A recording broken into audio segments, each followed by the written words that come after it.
Pour vraiment visiter ce petit paradis, il faudra louer une moto ou un minibus et aller à l'aventure.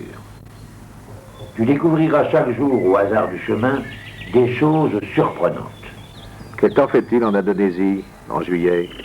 À Java, il pleut presque chaque jour. À Bali, le temps est surtout couvert et il tombe parfois un crachin. Et la population? Tout comme à Java, les gens qui voient rarement des touristes sont d'un abord très agréables, alors que ceux qui les côtoient journalement cherchent à les rouler. Touristes riches, disent-ils. Quand tu arrives dans un village, tout le monde accourt.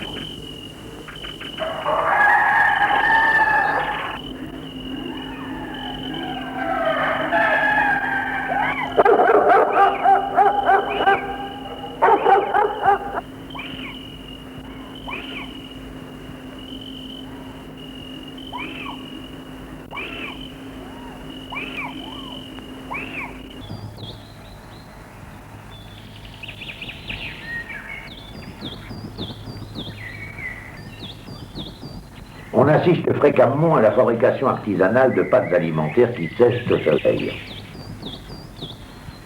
Plus tu t'éloignes de la zone d'Empasar Kuta, moins tu rencontres de touristes. Faisons une balade dans les rizières en empruntant les étroites banquettes qui les bordent.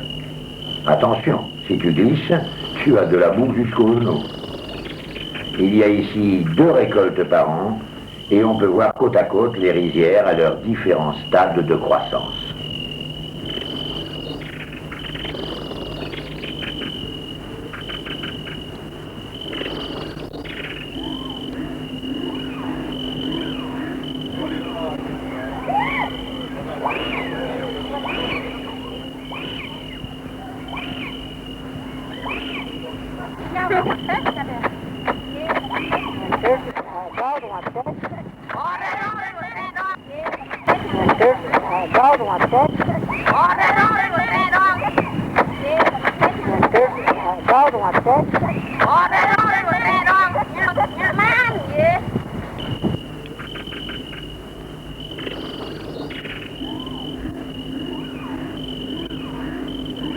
Quand le riz est récolté, on le porte au village pour le faire sécher.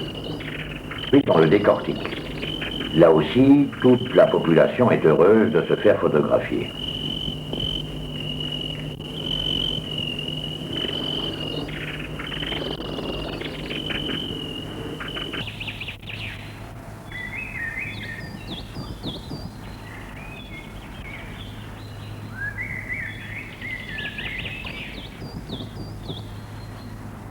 L'île de Bali est-elle très peuplée? Oui, les villages sont distants de 3 ou 4 kilomètres. Dans les villages reculés, les femmes vaquent à leurs occupations les seins nus. Tu nous as filmés au moins? Écoute, ces gens sont confiants, il ne faut quand même pas en abuser. Que font-elles? Tu vois, elles trient les graviers sortis de la rivière et cherchent des pierres semi-précieuses. Les Balinais croient aux esprits. Il y a pour eux des esprits partout, des bons et des mauvais.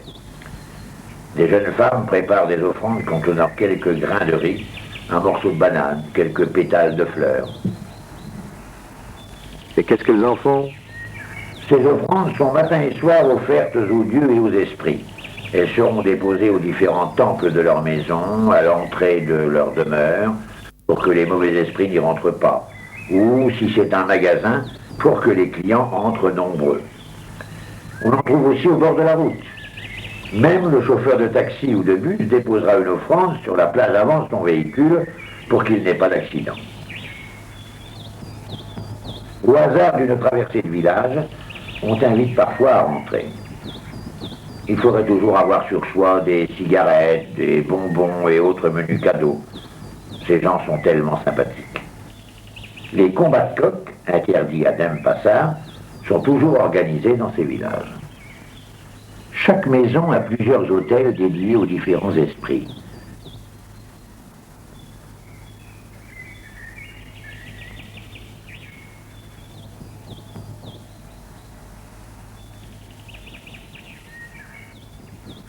Les gens sont très heureux quand tu les salues dans leur langue.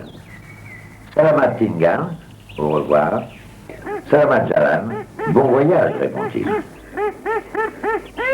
À la tombée du jour, hommes et femmes se baignent nus par petits groupes dans les fossés bordant les rizières, tandis que les canards rejoignent la ferme.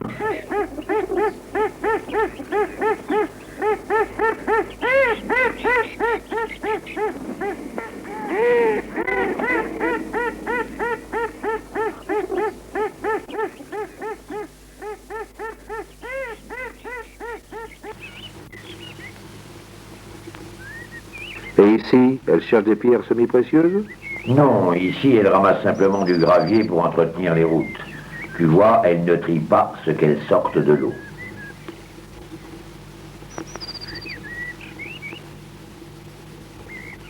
Laisse-moi te présenter quelques sites classiques. La forêt des singes de Sangay. Surtout, n'achète pas de cacahuètes. Les singes ne te laisseraient pas en paix.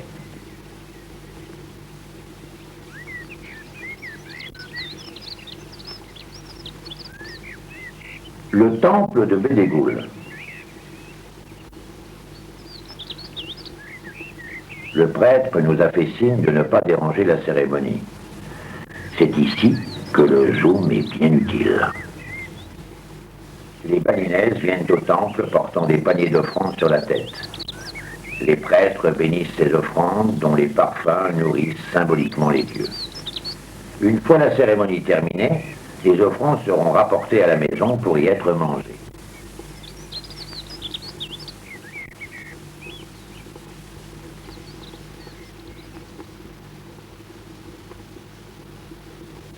Dans ce canyon de Gunung Kawi, des tombes royales ont été creusées voici 1000 ans.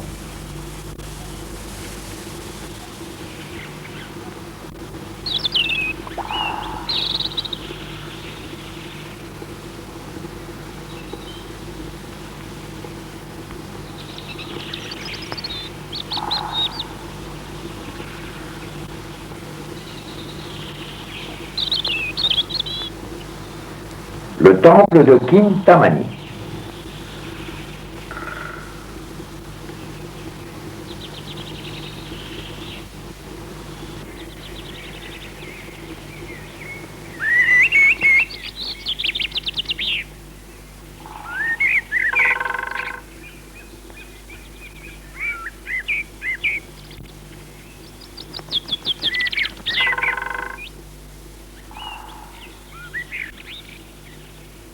Les piscines sacrées de Tampak Siring et son temple.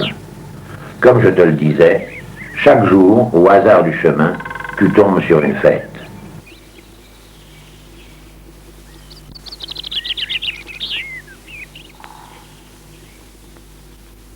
Le lac Batour est à 1500 mètres d'altitude, au pied du volcan de même nom, qui culmine, lui, à 1700 mètres. Ça représente des kilomètres, toutes ces visites.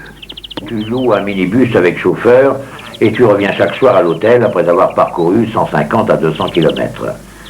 L'avantage est que tu fixes ton itinéraire, tu t'arrêtes où tu veux et le temps que tu veux.